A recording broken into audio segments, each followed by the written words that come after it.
And we're back. Welcome to the no, we're not in the direction. Sorry. I'm going to have to edit this part out of the podcast. 5, That's okay. It's entertaining 4, to anybody who's watching live.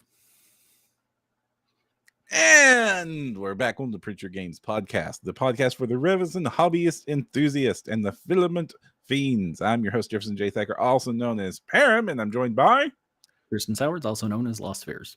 Wonderful. And today's episode, we have some news coming up about G2 Box, their brutal lockouts. How on earth we are going to stay up to date on what STL files are still out there now that hundreds and hundreds and hundreds of creators are coming to the field. And hey, those wash and cure machines versus our hobo rigs, are they worth it? We've used both now. We'll have some information coming up very soon. But before we get into start of that, let's do what I like to talk about most, Kristen. What are we working on right now? What do you got in the pipeline? Oh my goodness, so much stuff. I'll say my biggest project is the I cannot believe it's can't believe it's not chaos. I was trying to do can't believe it's chaos. Can't believe it's not chaos. So basically, all the weird chaos stuff I've been finding on various Patreons. Some really cool figs from Manuel Boria, some cool stuff from Dork Factory. But yes, lots and lots of stuff. Lightly, if you're old school or current Chaos Warhammer people, kind of Slaanesh inspired and with a general kind of thing, but leaning kind of towards that, and also just trying to get some better representation, because as cool as Slaanesh is, it is very lady heavy, and I kind of want more of an equal representation. So I've been trying to find some, minis from all over the place. I mean, that's kind of why I liked painting my vampire project. Abs for days. Which is what you're currently working on, right? Yeah. I'll get to it in a bit. I don't want to interrupt your chaos talk too much, but yeah, I'm definitely doing more for the vampire soon. So it does tie with me practicing airbrush. So like I've been using a lot of them to do like cool like warp color effects and like gradients, getting really kind of nuts with some of it. Probably a little too rainbowy, but I mean, can you be too rainbowy sometimes? I don't know. But I've got a lot of that, some wizardy psyker types. I'm assuming I will run those. For those who are listening to this, there's a picture up of my gradients. Like I said, they kind of go like a blue purple to like a red pink color gradient back and forth on them, and then each one of them kind of has kind of a corona in different geometric shapes. These are Dork Factory psychic models, I believe. But I'm not sure what they are, but you keep showing me these like weird aliens with way too many arms and magical effects just bursting off of them, and these are all floating above chaos stars. And with Total War Warhammer 3 coming out, I can totally support bringing in some Tzeentch goodness to the 3D printer. Yeah, and if you're really looking at them close, which unfortunately, obviously you can't if you're just hearing this, but they're splitting their faces open, and there's like an inner face with like a single eye on it, and that I'm probably gonna have to do some inking on just to get it to pop a little more. But so far, I'm really happy with where they're at. Right. I also have some Lust Daemon Spider Women we talked about a couple weeks. I was just getting my print files. They're kind of cool. They are. Yes, the bondage spiders. Yes, the bondage spiders. I've got those. I looked at them first and I was like, hey, I could use those files. And then I got a closer look and I said, no, thanks. Nope. Well, we probably won't be showing those off. And then that kind of transitions into some stuff I've been using for City of Seven Serfs connectivity with Arania and the RuneWeb Syndicate. So tons and tons of stuff, though. A bunch of different types of spiders, Arson Guild, which are still way too big. I love them, but they're huge. Well, I'm just worried because when I drop them below 80%, they start to fail. So, but hopefully there's new technology to help me fix that. I'm sure we'll be talking about it in a second. Wonderful. What are you working on? I just wanted to show, I had you talked about chaos, and so I actually do have a little bit of chaos in the tank on this back burner project right now, where I'm trying to do a Varangur army for Kings of War, and they're like very Norska inspired, people of the North from Game of Thrones inspired, like Vikings and giants, frost monsters, and all that sort of stuff. So like So I also picked up some chaos models to like. So are they going to be like an ice elemental theme sort of paint job, or what's the look going to be? So it's going to be a whole lot of frosty goodness. So I'm going to go from barren wasteland with a little bit of frost. Like, Okay. and I'm going to lean into like the chaos aesthetic of it with like big, thick black armor and big fuzzy cloaks. Honestly, it's the big fuzzy cloaks that I'm really rocking and that I like a lot. And this is the Carca Grass. Poofy. Okay. Right. This is the chosen on Carca Grass from Gamic that he did for that set. And you're doing the Manuel Borrega, like super stylized Slaanesh Captain Chosen. Yeah, I'm actually doing that and a couple other from that set just to kind of get kind of a nice polished looking, because I have lots of weird freaky stuff, right? And honestly, even playing like OPR, because that's why I'm really making them probably is to get some OPR matches under my belt. I'm still gonna probably push like as much wizards and stuff as I can possibly allow myself to get in whatever format I'm playing. But you got to have some people on the ground and some sortie types, and I want those to be kind of sleek, sexy looking, really kind of like going for super shiny armor finishes. I have some mica powder that my friend gave me that I'm going to try to work into some stuff to get them really sparkly. So I do like metallics. Yeah, I'm going to try to do a metallic sparkly glaze. We'll see. It could fail horribly. I'm really glad I'm learning my airbrush well before I try it. I'm remembering some Christmas ornaments I tried to decorate as a 5-year-old with like, sparkly glaze. This doesn't always end well, Kristen. No. When I did my sparkly glaze ornaments, I did it on the inside, swirled it around, and that worked actually pretty well because it couldn't get out once you capped them. Of course, you had the crafty awesomeness. Well, you know. Yeah. I am adding to my vampire army. I'm adding some heavy armored vampire from the Artisan Guild Blood Hunt. Now I've loved I've loved to paint and printed a whole bunch of Titan Forge vampires and Artisan Guild vampires for my undead themed army. And I'm mainly doing this because I want to do a Magnificent 7, but the bad guys are vampires campaign in Pathfinder. But cool. That also gives me an excuse to build up an undead army to provide the monsters for said adventure. So I already have a full regiment of these painted for our Kings of War right now, and so this of is the new ones. You already finished a full regiment? No, the old ones. Of your older ones. Okay. So this heavy armored variant is going to be the second regiment, right? Of vampire knights. And I'm looking really forward to getting those painted. This is going to be a speed paint all the heck because they're all in plate mail with bats all over them. So I'm going to just blast them with gunmetal and then come in with like the blood contrast paints and just filter over top of it and get like this metallic blood metal going for them. Just come in with the contrast paint black to hit on the cloaks, do a few little highlights, brush up on the. That's 100% why I haven't done my Pride Nights yet. The same reasons I want to do a big batch of them when I've got them all like ready to go. Yeah. So. Yeah, and like I only put one together so I could do this for the camera. You know, I haven't even got the magnet in the base yet. I need to get on that. I need to get on the bases with the magnets because like it is the way, you know. But I'm still kind of gun shy about it in Cheetah Box and Lychee and all that stuff. I need to get over. I need to just run you through a tutorial on how to do it because like this is a Titan Forge base that I'm using that came with their vampiric set. And I love that set of resin bases because it's like burnt candles and tombstones and like open graves and stuff. So they make really great bases, but they didn't have a magnet hole. Right. So I just went into Blender. I made a cylinder the size of my magnets, grew it up a little bit so there'd be a little bit extra room. Right. And then just punched a hole in the bottom of the bases exactly the size of my magnets.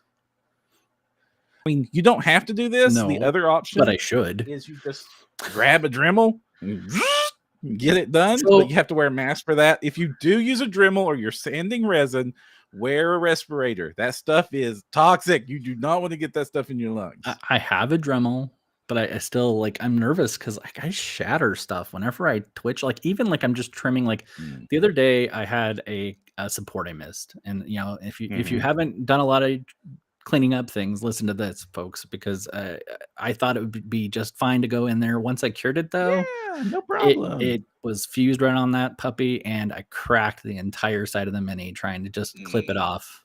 And oh no. Yeah, it broke my heart because it was a gorgeous print. And like lately, it might be with my FEP, I don't know. I've been getting some banding in my prints, and I'm not super excited about it. That usually is FEP trouble. Yeah, so I'm wondering maybe if I need to redo it eventually. I also or Z-axis. When's the last time you cleaned your Z-axis? The time you told me to after I got the printer. Oh wow. It's a once a month project. Okay. Well, see, these are the things we learn talking about this stuff. Speaking of which, do you have a recommended grease or lubricant for it? I just use the same PTFE that we use on the FEPs. Okay. Yeah. I'm using the 3-in-1 stuff they recommend online for lubricating the FEP layer because, hey, I have it. It's on hand. It might not be the best stuff for the job, but hey, at least it gets the job done. All right, then. Yeah. I should. All right. So moving on from what printing to what's going on, big news at last. Finally, the Mars 3, the Anycubic Mono 4K, and the Frozen Mega 8K are free. They're free from being locked in exclusively to Chi2Box software. For those of you who do not know, about 8 months or so ago, Chi2Box, with the release of the Mars 3 printer and a few others coming out around then, decided to, hey, we make the boards for these and we make the slicer. We're going to encrypt the code that these machines read so that only our slicer can work for it. And then after a little bit of pressure, they released a statement saying, hey, we don't intend to lock out competition. We're going to release an SDK to let our competitors also, work with this. But it's been a long 8 months since that time and today, and a whole lot of backlash. If you go and read the reviews of a Mars 3, you would think it's the most terrible printer in the world. Like, why does this amazing stat printer have like such low reviews on Amazon? The reason is because it got brigaded, basically. It got brigaded with negative reviews because of this lockout issue. So the reason, there's a little bit of history behind this that you might need to understand why this is such a big deal. Please tell me, because I'm one of those people who's been content to just putter around with Chi2Box and just go. So enlighten me and the rest of us why this is so great. Chi2Box today is pretty good, but for a while there, Chi2Box was kind of bad. They're like trying to do the auto supports for Chi2Box used to be a complete joke. Like, good luck getting a print to succeed with those old auto support files. And then there were ways, if you knew what you were doing, to use the manual support system to get decent looking supports. But the pre-support community was like begging for features. And along came Lychee, and Lychee was like, hey, we've got all those features y'all were asking for. And they worked with people like Atlas and the crews that were doing the pre-support files for files. And they made a really great slicer with all kinds of features, able to very easily tweak all the settings on your support and get the print settings just right and repair stuff right in software. And it ran nice. It crashed a whole lot less often than Chi2Box did at the time. Chi2Box still crashes pretty often for me. Yeah, now and then. But I remember when James first got his, it was really bad. And he had to use like 3 other programs. He had to do Prusa to get to check for islands and a bunch of stuff. So yeah, sounds like Lychee came along though and kind of integrated all that. Yeah, so Lychee came in with like the island detection and multi supports from a single stem and being able to edit the supports and all these really cool support features that everybody was begging for. And then like they had a free version and a pro version that was like $100 a year to subscribe to the pro version. And like a whole bunch of people was switched over to Lychee because it was actually good. And then that's when Chi2Box a few bit later started to improve their software, because competition in the market, folk, that's how you get good software. When there's no competition, you don't get good software. And so now we have good Chi2Box software and we've got good Lychee software. But if Locking one out is delaying competition. If you go to the FDM side of the fence, that doesn't happen because like the most popular style of printers, like the Ender 3s of the world, that's based off of an open source design, and the software that they use, the Cura, is open source software, so you don't get these lockouts and this proprietary stuff. But over on the resin side of the fence, Chi2Box makes most of the boards that go into these printers, so they had the monopoly to be able to just all of a sudden lock them down. But that is done because Lychee has worked with Chi2Box. They've got the SDK. They are releasing their new version 3.6. Works with all those printers, and now you have a choice again on which one you want to use. And today, Chi2Box and Chi2Box Pros, pretty good software. I still wouldn't trust the other supports that much, but they are better. Lychee, I still generally use them, so like it's workable. Although I did have a couple fails. Mm-hmm. Still wondering if it's my own fault though.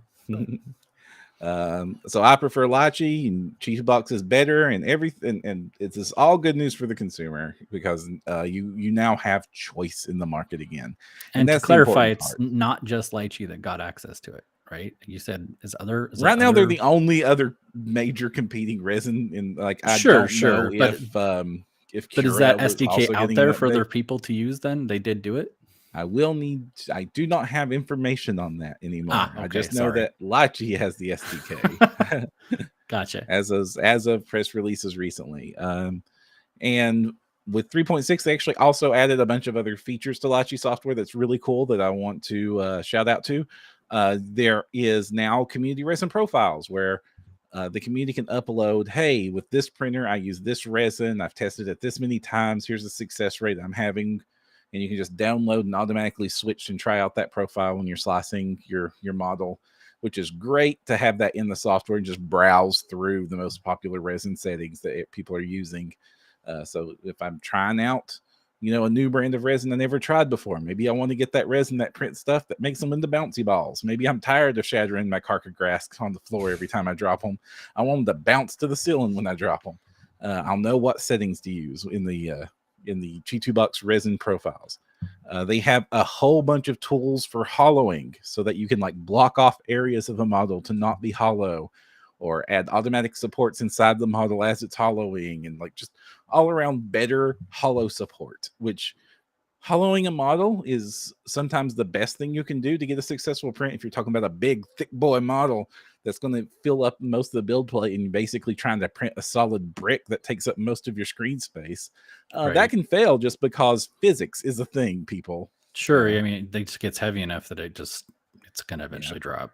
Yeah, I've tried some like real extreme stress tests using my my magnet plate, and like eventually the magnet plate just starts shifting, and you can just see the model start to warp in print as it keeps as just the magnet's not able to hold on anymore because I decided to print a brick. Yeah. Oof, section force is a thing. So now there's better hollowing tools that I will definitely appreciate, and built-in object repair in the software. Now, for a lot of the slicers, the Chi2Box, Lychee, Prussia slicer, they had support for fixing models, but what they would do is they would just export the model out to NetFab or other repair web services, and then just like bring it back to you. And you had to like log into those other services. It was a pain in the butt. And you had to wait for the model to get uploaded. These things are hundreds of megabytes, so that would take a while, and then they would come back. And now it's just built into the software. Just Lychee will just repair the model, fix the holes, fill the voids. All that's just built into the software now by default.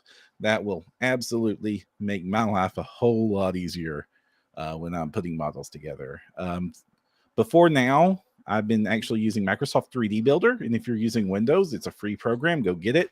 It does a wonderful job of doing those repairs and also doing real simple 3D modeling in a hurry. So like if you want to just extrude some text or add a symbol like from a vector file and turn it into a 3D file that you can then add to a model, like say if I'm printing out a whole bunch of pauldrons for my Space Marines and I want them to have the chapter symbols and tactical marks on them, I can just do that.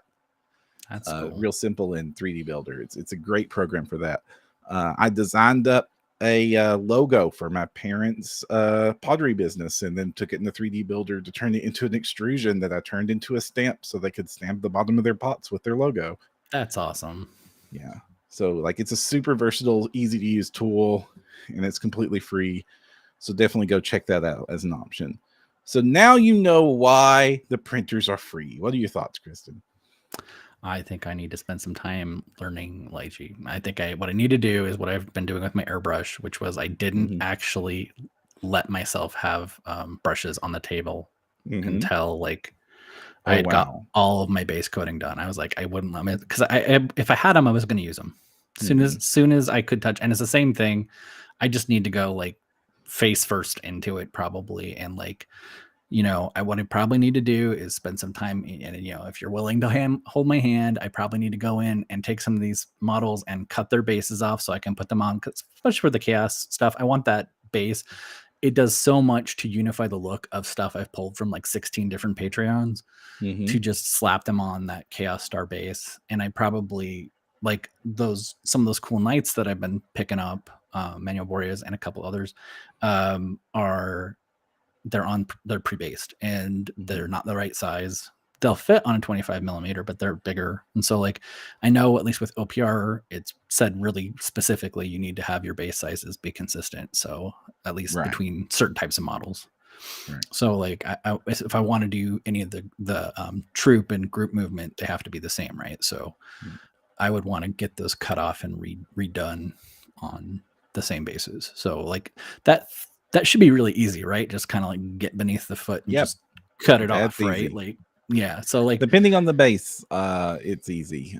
You might have to do some more complicated stuff if it's like got like crags and loops. Well, I'm and not things too worried about like cloak. I mean, I probably should start just fusing them onto the base in Lychee, probably, because that would be smart. No, okay, because I still just glue them. So like, I don't care so much about that. I just need to get the old bases like that are, you know, just there. I need to hack them off. Or like, I printed this little Damon dude from Nick's Hatchery. Oops, I can't figure out my camera. This guy. He's not in focus. He's a great little demon. He's awesome, but he relies on this rock stump, which is on this base. And I'd like to be able to cut that off and put it on one of my little chaos bases, right? Yeah, just a straight lateral slice is super easy in every 3D program. Not to mention this pseudo failed and is warped on the edge, so it's not really usable base anyway. So lots of people fail in bases lately, in a lot of my friends for sure. Yeah, struggle is real, and like for some reason, like legs, like lots of fiddly legs, I get stunted legs lately, like. And I don't know, like I said, I think it might be the FEP thing. Maybe I made it too tight or something. I don't know. I need to look at it. So anyway. So but yeah, super excited. I need to learn Lychee, obviously, and probably just need to like force myself to do some things. And I could cut magnet holes, right? With that? Yes. I wouldn't use Lychee for this. I would use Blender for that. All right. So I'm gonna have to learn that too. Just honestly, just for any kit bashing, just like the very basics of Blender is super useful. Like, you know, I want that hand on that arm and I want his head. And I'm starting to sound like Rocket Raccoon at this point. Yeah, but once nice. Give me that arm. Anyway, I think if I start using Blender though, I am gonna start like going down the rabbit hole of modding everything and come down the rabbit hole. We'll be custom sculpting our own Chaos Knights. I'm not you though. I'll go like really weird, and then like you'll be like, "Why did you put that on that? And why does it have 3 heads?" And yeah, anyway, or it'll be the whole way, or it'll be opposite, and it'll just be these really garish like hack job joins, like teleporter mishaps. If you want another rabbit hole, I'm actually looking to go down and been experimenting on. It's been the VR sculpting rabbit hole, because there is some really great sculpting tools for virtual, absolute like virtual reality headsets, like the Oculus Quest 2, which is what I'm using. And you can just get in there and just like get your STL file and like just grab it and zoom in straight into his nostril to just like custom sculpt everything in there, and then shrink it down to the palm of your hand to make sure it looks great. You use hand controls. They got like triggers and stuff. It feels really natural. Like it feels like you're just using your hands. while Do you're you holding have them. this set up already? Yeah, I totally have this. The things I find out about you, man. No, like you get one of these controllers and Okay. which detects where your fingers are, and you just like reach in there and grab it and pull it out and like, oh, I'm gonna get this tooth just right, and then slap it down to make sure that the head's the right proportion. It's holding it in your hand, and then you can like literally climb on the inside of the mouth to get the details in. It's just so Wow. wonderful. It's so intuitive, and you get such accurate. Like this thing is dead accurate. It is as accurate as my actual human hand is when it's working properly. Yeah. Robert Emerson says Tony Stark the snot out of it, basically. Yeah.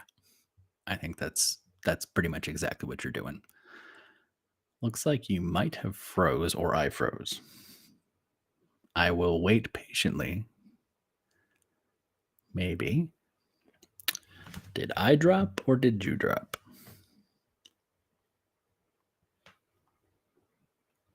I am hearing nothing.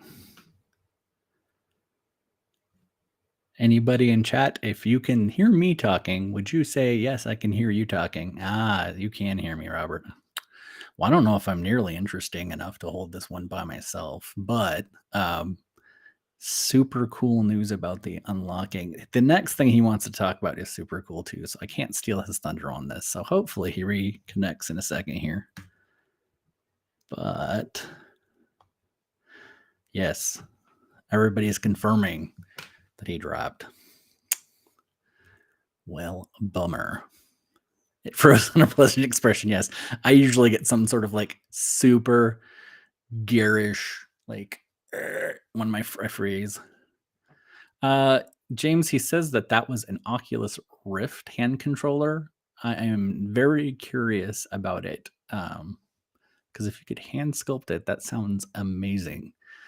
Especially going in and like massaging fusion, and like if you've joined two figs that don't look quite right, I bet you could zoom in and really get that looking pretty natural, which would be awesome. But angry drunk window plant. I would like to see a screenshot, Robert, of your angry drunk window plant expression, because I'm having a hard time visualizing that. But it looks like our hero has returned. I'm back. I've returned. So James asks specifically what the hand tool is called, and I think it's an Oculus Rift controller, but I would like you to verify what it is. Yeah, this is just the Oculus Rift motion controls that come with the Oculus Quest. Like, make sure you get the motion control package. Like at this point, like they don't think they sell them without it. So I'm using a Quest 2 headset, and I'll link it up with my computer.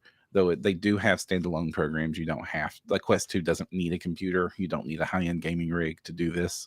But I happen to have one, so I'm going to hook into it and use that power, and it just like communicates wirelessly with my computer, and I can just put the full headset on, go in VR, grab my models that I'm working on, and like customize everything about them, and then just export those files out, get into my computer, clean up, do the cleanup and stuff there, and then they're just ready to go. I am fascinated about the subject, but it wasn't even on our topics for today. So like we need to circle back and do this like in a big like the kit bashing special. I absolutely need to do the kit bashing episode. We need to talk about it. Yes, and teach me Obi-Wan, because seriously, like I need this information, and until I do it, I'm just gonna keep like hemming and hawing, and But just think about how great this tech we're playing with is like I can go into a virtual reality of like make my model the size of the Statue of Liberty while I'm working on its like toenails and making sure its dress hem is absolutely perfect, and then come here and just hold it in my hand a few hours later, and when it pops off my resin printer, exactly what I was working on. That's nuts. Like the idea, if I could get to the technical skills, like I have the the creative impetus. I just I need to get that technical channel in place, and that's very exciting. I will definitely need to circle back to it. Right. Speaking of very exciting, though, I think you were going to tell me about some website that you've been holding out on me for 2 weeks. Yes. So I've been playing around with a new website here that is that we actually, disclosure, we've actually got a cross promotion going with them, but only because I really like them. And Hey, that is if it's S. good, Yeah, yeah. So like this is like No Direction. We only promote and do deals with the companies we like. And so I wanted to bring attention to stlbundles.com. And this is a website to make easy one of the things that I'm having a harder and harder time doing, which is keeping track of what all is coming out each month with the different artists that are making all these awesome models and terrain pieces for us. And they have done the legwork. There's been attempts to do this before. There has been like STL Top, which is a great website that just collected this stuff and shows who's doing what and how well they are. But this STL Bundles, everything's up to date. I can just open up and start clicking through previews, images of what's the current release for that bundle. Like this Vive Victus awesome frost gray themed set, which is just amazing, and I absolutely pledged the second I saw it. Titan Forges just announced these pictures a couple of days ago, and they're already up here. So good. So they're doing a Wood Elf set, and I'm super hyped for that. Yep. And they also have it divided into like you can look at what's coming up this month. You can see what's coming out next month that's already been announced. So do they have like an aggregator, or how are they getting all this information? Are they doing it manually? I do not know the details of that. I do know that some of this is aggregated. Some of people are like, it looks like you can submit yourself to this list. So that's probably a great idea if you are a creator to get yourself listed here and keep your stuff up to date so people know what's coming. It's like here, this is I discovered here, which is Kurzlek Miniatures, which is doing like Lord of the Rings style army game stuff. So like their take on the Lord of the Rings High Elves, which is super useful for me as both a High Elf player and a Lord of the Rings fan. And so like I didn't know this company was even out there, and I try to keep track of everybody. Too. Yeah, no, that's really neat. Pap Skills, like their cool alien stuff is here. And like just like all the models, all the creative companies, and they have them sorted by like what's most popular, who's clicking through to what the most. Is that the default view? Is it going off of most popular, or is it, what does the default presentation look like? They have, I think most popular is the default, but then like you can absolutely filter it like how you want. They have filter controls, so you can like do trending, all alphabetical by popularity. And then when you open up one of them, you can like even say, I want fantasy plants. And it's like, who's doing fantasy plants this month? Or I'm doing, let's see, like who's doing dark elves this month? Because dark elves is always popular. So elves, that's not it. But anyway, you get the idea. So it is this month and next month. There's no archiving? I do not know if there's archiving. I've never looked into that. Right. But definitely is the default is what is currently available and what will be available next month. Like Lost Kingdom's cool owlbear riding blade dancers. Those are coming out. Oh, that portal thing is neat. Yeah, it's going to be so this is a super useful resource. And when I'm making my determinations each month of like who I'm supporting this month, who do I need to make sure I don't miss? Is there anything exciting? Is there a new creator that I absolutely want to get some attention on? Then hey, this has become the last few weeks since I've been working with this website, like my favorite place to go browse. No, that'll be super helpful for me because I am, well, let's be honest, there's 2 more days I think on the winter sale on MMF. And I followed my own advice, and anytime I saw the winter sale and I wanted to go, I'd check their Patreon, and oftentimes the thing that I was going to buy at 50% off was actually in their welcome pack. So it was cheaper to sign up for their Patreon than buying the thing even at 50% off. And it ended up that I probably spiraled a pretty huge uptick in my Patreons, and I definitely need to curb off about half of them. So like that with the next month view, that'll be super rad to go through and just go like, okay, no. Cause like, it's like loot, I always want to pull the trigger on loot. That cathedral this month looks amazing, but Knowles, I'm so tired of Knowles. Oh, you really do not enjoy the nulls, and I love the yappy little things. Oh, I like them, sure, but I already have Arc Villains nulls, and I think I unsubscribed and screwed myself out of a really cool loyalty menu from Artisans Guild because they're nulls, and I'm like, just so many nulls, and then like the cultists look pretty cool, so like I still might pull the trigger on it, but I also like I've never subscribed to Loot, and so I don't know how hard it is to unsubscribe from their stuff. It's easy. It's super easy. Okay, and cool. Also, and advice to Loot subscribers or potentially subscribers: if you subscribe to Loot, you get a really good discount on back bundles. So it's not so bad if you miss a month to go back and get it. How good? I think it's like half off.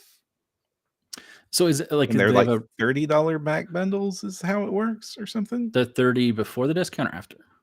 I forget. Okay, sorry. Thinking after, but I think like AVG, you know, I like Arc Villain a lot, but you know, if you go back and use their discount, their markup on their past Patreon bundles is so big. It's like, you know, usually about $70, $60, $70. And so even at 50% off, they're still pretty spendy. Right. So like, I don't know. Ooh, Heroes Infinite, like literally $175. Oh, sure. If you missed it. If you want those STLs, you are their creature, and I am their creature. So I admit it. I get that like there's a lot of rehash posing and stuff, but like if you want troops, if you want like a bunch of cool Dark Eldar things or whatever, sometimes that's what I need. As when I do my war games, it's like a really cool pose is great. I need 4 of them. I need you need at least 3. You need at least 3 unique poses to make a unit not look the same thing. To get a whole squad of people teleporting through portals that look different. There's not many Patrons that give that to you, but Heroes Infinite will do that. So anyway. I'm not saying Heroes Infinite is a bad deal. I'm just saying $175 is an ouch to pay if you miss. Oh yeah, no. If I miss a set, it's just like bye. It's in Narnia now. Exactly. I do want to sometime talk about like the economics of like STL prices and the weird behaviors and that I've seen since then, but that's another time for that. Fascinating topic. Especially Patreon models. Like there's Patreon. We're gonna we have to just get in it. Like we have to now. Yeah, like there is a Patreon, a really, really talented individual does really high-end busts and sculpts, and even their like their tabletop size stuff is incredible. And I almost don't want to do them disservice of naming them, because if you go sign up for their Patreon, their entire back catalog is in their Patreon. Yep. There's a lot of Patreons like that. And I think that's cool and it's super generous, but like their whole my mini factory page, I think is $20 to $30 a model. Ouch. So you can go pay $7 for this person and buy their entire catalog. Or you can go pay, even at the half off prices, $10, $15 a model. And I'm just baffled. Like, honestly, I almost want to message them on Patreon and say, turn off this feature of your Patreon. But at the same time, if that's how they want to run their business for their supporters, that's amazing. Yeah, I don't want to interfere too much, but like, it seems like there's when this was first getting popular, there was a whole lot of patrons that would do that. And then they would grow to a certain scale when they would realize that's not supportable anymore. So I think that's super important, maybe for growth, for like getting there. Like, you know, up until this point, we offer this so that there's value to our Patreon, especially if they're still learning and like there's a quality difference in their sculpting compared to the Titan Forges, the Arc Villains, the Loots, the Heroes Infinites. There's way too many stupidly high quality out there at this point. But that's actually something I wanted to mention really quick, because we're talking about the sale and all these bundles and everything. Do go back and look at their early work, though, because you will be surprised how often a creator, before they got their Patreon rhythm down, before they got their bundle rhythm down, just experimented. And you will find stuff like I like Grimdark stuff. I like printing it. I like, you know, I would play some games, but it's not where my heart is. And oftentimes, like if I go for fantasy, I can go find a Grimdark modeler who's doing like super cool robots right now. But if you go back 2 years ago when they first started, they have some of the most interesting fantasy stuff because they were still experimenting. And they didn't really have their voice as a creator, but you can still see these really unusual things. And it's like those psychic figs I got from Dork Factory. And I think those could be used in a Grimdark game for sure.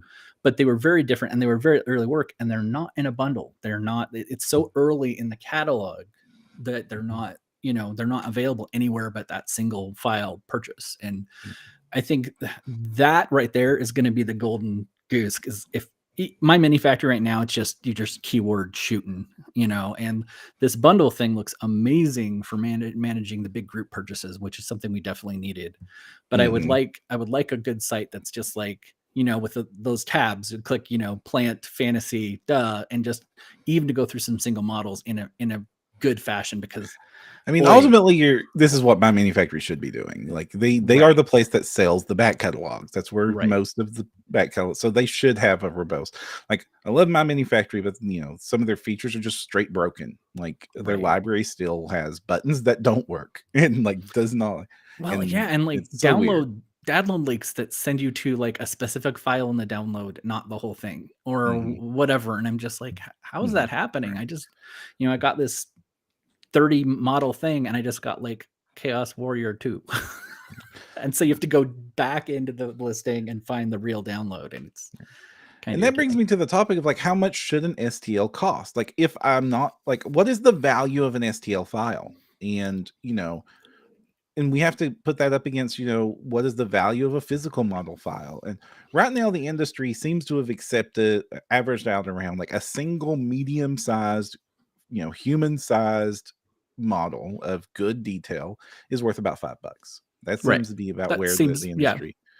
But $4 or $5, high end maybe $9, like a really elaborate thing. But I wouldn't pay $9 usually. So. And so like to contrast that, like we're used to not even paying $1 per model. Like all the major Patreon bundles, like the Arc Villains, the Heroes Infinite and stuff. Like Heroes Infinite is one of the higher cost bundles going at $16 for their high end bundle to get all the troop choices. You get like 40 models a month you do. With like a full terrain piece, and like that's like less than $1, like less than a quarter per model that you're paying there. And like the models are worth more than that for sure. But at the same time, I don't need all the models. Usually I'll pledge to a bundle. And a lot of times I will subscribe to a creator at that $10 rate. And I'm never going to print any of that month. Like the nulls, I like the nulls. I like to know that someday if I need a null, I can go and print those nulls. I have yet to print any of those nulls because Artisan Guild just stays in the box. I'm comfortable with them. They can have my $10 each month. And more months than not, I find 1 or 2 models in the bundle and I print those. And so it was worth the $10. Well, and they use very similar scaling too. So like you can use weapons from like there is that Sea Elf pack that they had a while ago, and those weapons are so cool. And like I really like kind of the bio weapon look, and like if you're running a Dark Sun game and want your like shell armor and cool like organic looking swords because they don't have metal on that world, that Sea Elf pack, ironically from a water filled world where Dark Sun's not a water filled world, like but it just goes right over. You slap that on some of their barbarian packs and you're good to go. That's something that will always keep me interested in Artisans Guild. In fact, I still kick myself in the nulls because I probably still could have used stuff from that set. Right. But because we are so used to buying things in bundles, then they have to, when they put them on the back catalog, they have to like mark it up so that the bundle looks like a good deal. And so like, some groups like Artisan Guild, they go about 30. I've seen like that seemed to be about the cheaper end of a monthly pack is like 30 or 40. The higher end ones like Arc Villain, they go in like the 60 range or 70, I think. Yeah. And then of course you get like what I call the ridiculous range, which is Heroes Infinite. And I love Heroes Infinite, but there's no way on earth I'm paying $175 for a set that I could have gotten for 16, and I'm kicking myself the whole way down the street for missing it. And I think if they're probably relying on things like their big diorama or whatever, because like the dioramas, some of the castles and stuff, you would pay a lot for that. But getting it, terrain is more expensive than models. Yeah. Well, all those bricks. Although you could probably do it in your Oculus Rift too, right? Like you can. There's all kinds of cheats. You can make a texture that randomizes the bricks and just apply it to an entire surface. But hey, not to degrade the skill and dedication, but that it takes to make great looking models and stuff. Like, just because you know how the sausage is made does not mean that they're not a great cook for making the sausage. Yummy. Right. And I don't want to devalue any of this because, like, Right. I come from the physical publishing space, and my Mm-hmm. physical book is expensive because it was Mm-hmm. expensive to make, and I Right. sell my PDFs pretty reasonably priced, I think. But I Mm-hmm. still all the time get like, why is your PDF still like Right. $15 or whatever? And like, it's because it still has to make that art money back. It still has to make the Mm-hmm. editing and the other things back. And a lot of times I'm only releasing digital right now, especially in the current global situation. Mm-hmm. Um, Right. not to say the words, Oh yeah. but Artists need to get paid. yes, absolutely. And especially like in my instance, I want to pay my artist upfront. Like, Mm-hmm. if I don't have people wait on release, and that, I think I could go on a whole different tangent on that. Anyway, Mm-hmm. I want to pay them up front. And if I'm going to do that, then I have to charge a certain amount for my product. And I Right. get that these Patreons have got to do the same thing, right? Yeah. Like 100%. Right. Even hearing Cobra Mode gets extra artists on and for their bases and stuff.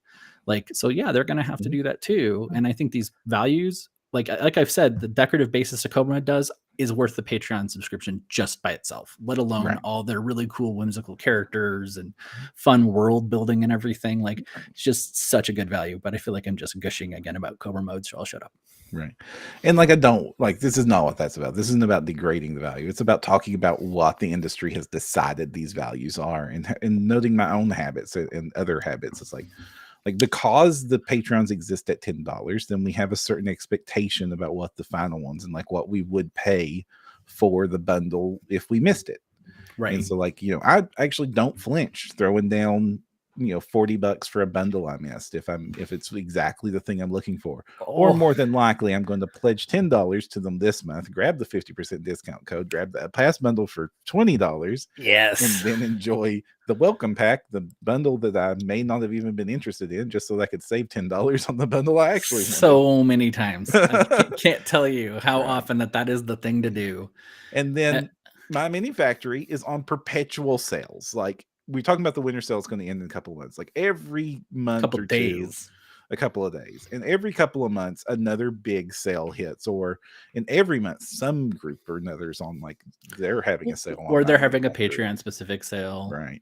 Like, so there's always a way. Shout out to OPR for their 70% off for patrons. Holy cow. I know, that is ridiculous. Like, OPR, like, full disclosure, I've done work for OPR, helping them with print layout and stuff, but OPR is like the best deal in the industry. It's maybe Epic Miniatures. I think Epic is slightly better, but it's also a little more random. Yeah, if you're looking for just minis, Epic. I would say, yeah, if you're D&D tabletop RPG player, probably go Epic. If you're Wargamer, probably go OPR. But yeah, like, huge 2 value either full armies a month get released, and that's not even counting that they actually also release 2 full fleets for their spaceship game. And like, their 70% off discount code, which is like lots of people have discount codes. Usually it's like 30 to 50%. 50% seems to be the most common. And OPR has been like 70% forever now. Well, and it has a Patreon goal attached to it, like try to grow the Patreon, which I think is very reasonable, but they've had no trouble hitting that almost never every month.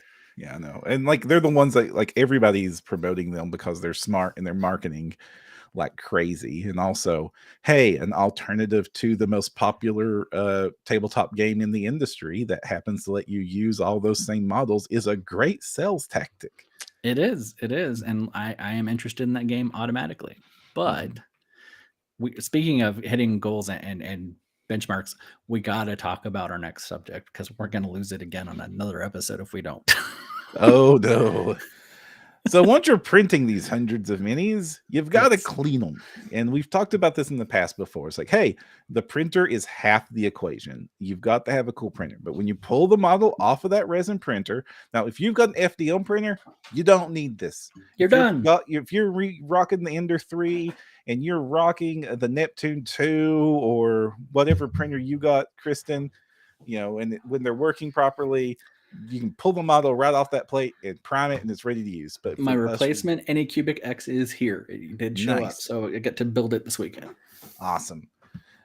So when you're resin printing, the mini has been cured in the resin printer to an extent, and then you wash off the excess resin that is stuck to the outside of your model, and you need to do that. You either build a hobo station where you got a couple of tubs filled with isopropyl or Mr. Purple or whatever your curing station is of choice. My super sophisticated popcorn buckets. Thank you very much. Pickle jars evidently are the jam right now. We also have some sugar jars, some big IKEA sugar jars we were using too. Yeah. So, and then you need to cure it. And that means you need a UV light or the sun, but the sun is not always the convenient option. Especially right now. Yeah. Right. Oh gosh.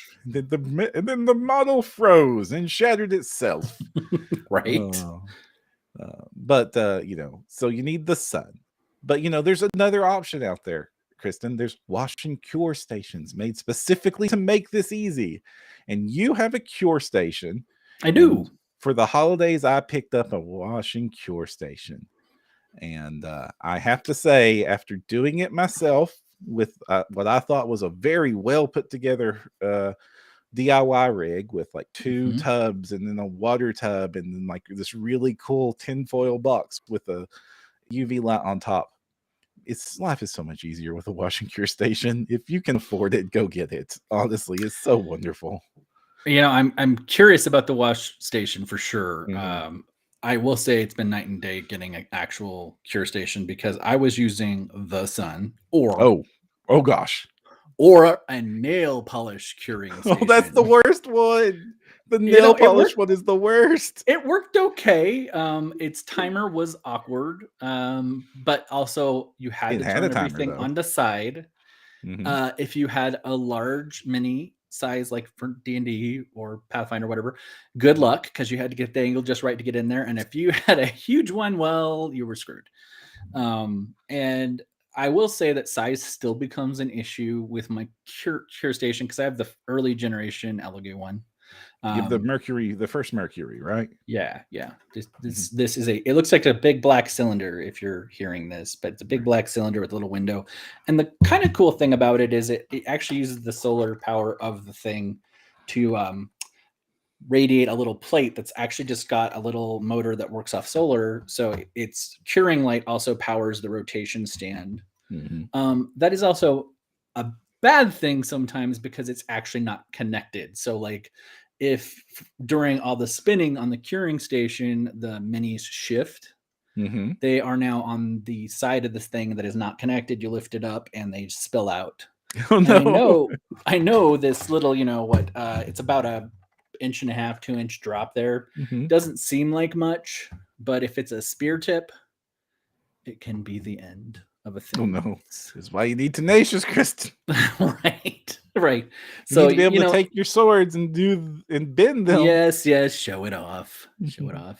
But yeah, no, I really like it. It's got a 30-minute timer on it. You can I always set it for 30. I usually run a second cycle on it. I'm rarely pressed for more, like I need a mini in under 30 minutes. It has happened, but like generally speaking, I can run it twice, and that's more than enough time for anything I've ever needed to cure. It was challenging. I had that Phi Hydra from Lair, the Lair company. It was one of their Kickstarters, and I actually had to take this off, and I turned the thing flat, and then had to like put a little platform in there and just cure it that way with a box up against the back of it. Oh no. It still worked, and it got my huge mini cured. Right. But is your chamber bigger than that? Is I guess a question I have for you. It's bigger than that. Good. So I have the Mercury Plus, which is the 2-in-1 wash and cure station. Tell me about the wash. How does it work? I want to know. So how the wash station works. The thing comes. I'm using the old Mercury 2. There's a Mercury 2 that now is 2 dedicated. One is a wash station, one is a cure station. I didn't get that one. I've got the 2-in-1, which is you have a wash bucket, and in the bucket is a little magnetized propeller at the bottom, and you fill that entire bucket up with your cleaning solution. And for this one, I'm actually just using normal IPA, not my distilled No, not my methylated or whatever. Yeah, not my methylated spirits. Definitely not acetone. The acetone would eat this thing. So no acetone I'm sure. in this thing. Sure. Okay. And it has this little metal basket that you can put all your parts in that you want to wash, and you lower them. You put the machine on the station, and you put the little metal basket into the top of to submerge everything in, and then the little propeller at the bottom just goes to town and just makes all of that IPA just swirl around and wash those minis. And then halfway through, and like every few minutes, it reverses direction so that it washes them from the other side. And they come out so clean. They come out so clean this way. And you just set the timer, you put the minis in there, they come out nice and perfectly clean. And then you take the bucket off the station, you take the turntable and put it where the bucket was, which is this little magnetized acrylic, just like it looks like what you had, but it's just a table. And Gotcha. it magnetically locks into where the where the fan was before. Okay. And then you put the lid on and you set the timer and you switch over to cure mode, and this giant bar of UV lights light up, and it just rotates them slowly around on that table until the timer's up. And no mess. Like between using this and just being a little bit careful, like I can put on two fresh gloves, and then when I'm done, there's not one drop of resin on the gloves that I put on to do that cleaning. Nice. We didn't actually talk about how I've been evolving my wash DIY situation, because originally it was popcorn buckets and I'm not joking. Pickle jar that you can get off of Amazon is a great choice.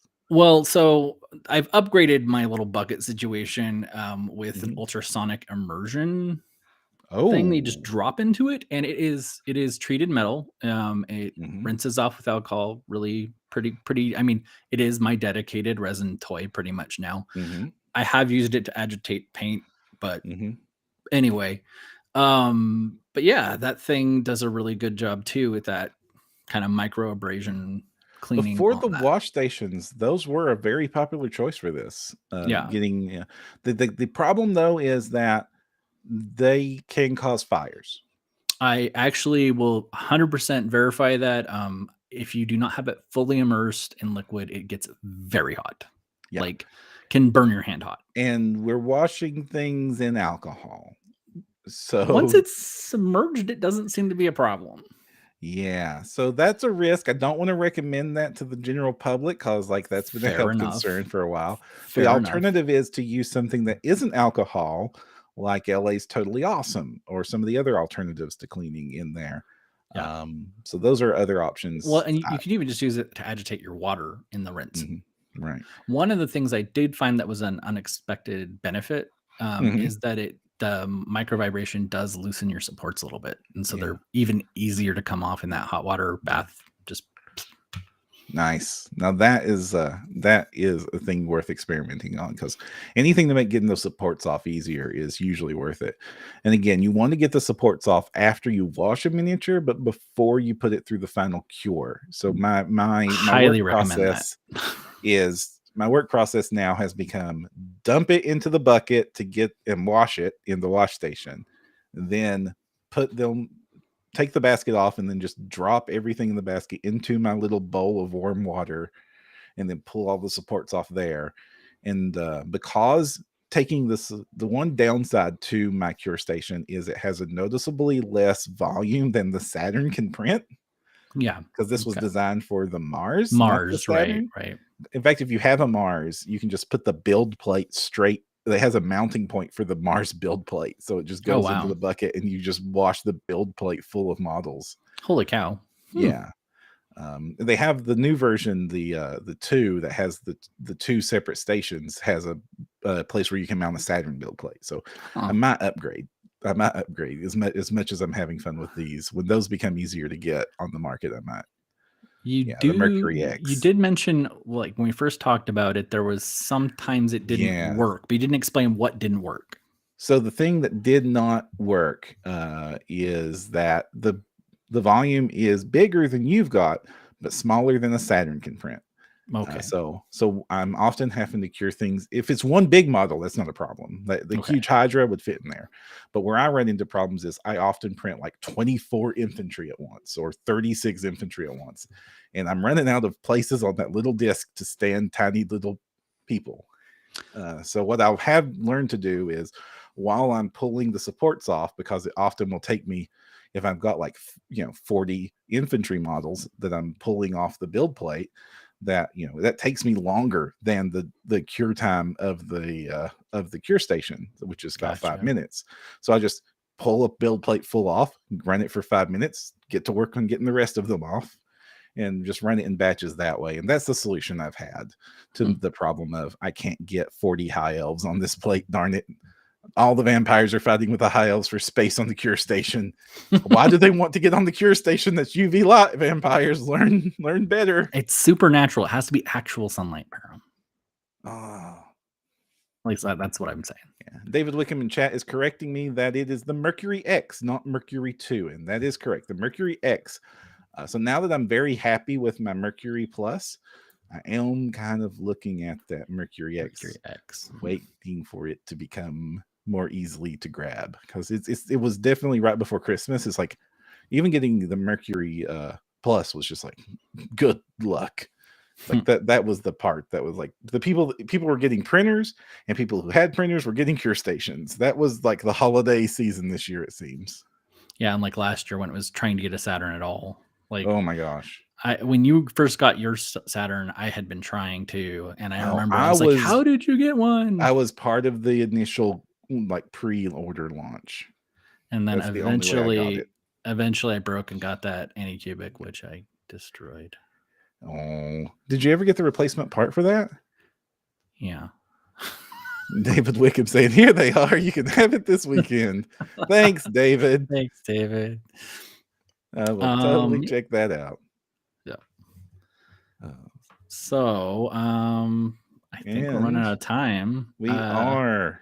We're going just wanted to mention really quick, because shout outs, right? Mm-hmm.